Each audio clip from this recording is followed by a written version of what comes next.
আচ্ছা বলো, সকাল সকালে এই পেঁচার মতো মুখ নিয়ে যদি কেউ থাকে, কি আর করা যাবে? কিন্তু আমার মুখটা দেখে তোমাদের এরকমই মনে হতে পারে।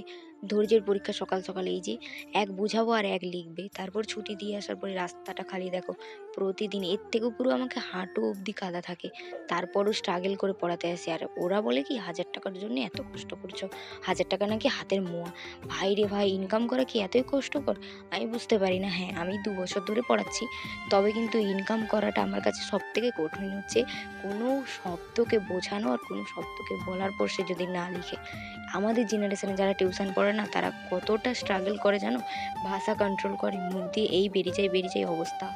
আর কি বলবো গাইস, তারপরে বাড়িতে এসে এই যে দেখো আনাজ কাটতে বসে গেছি। আর আজকে আমি শুধু মাংস খাবার কথা বলেছি, আর আমার মা দেখো নিয়ে চলে এসেছে। এইদিকে তোমাদের আর কোনো ক্লিপ দেখায়নি। তারপর মা তো রান্না বান্না করেছে। আমাদের বাড়িতে কিছু হোক না হোক একবেলা কিন্তু চাটনি থাকবেই সাথে। এই দেখো কড়া সুদ্ধা নিয়ে এসে বসে গেছি, আর আমার তো লোভে একদম সেদাই অবস্থা।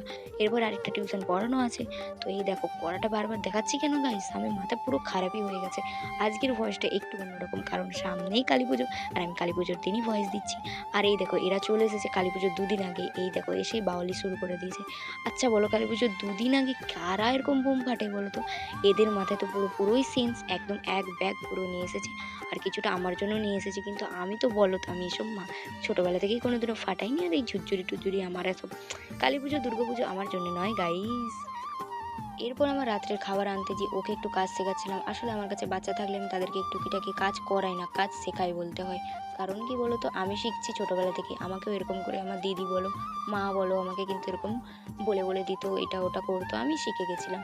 তাই আমিও চেষ্টা করি আমার কাছে যেই ছোটো বাচ্চাগুলো থাকে তাদেরকে এই কাজের মাধ্যমে তাদেরকে শেখানো। তারপর ওরা এসছে, তো ওদেরকে একটু কিছু দিতে হবে।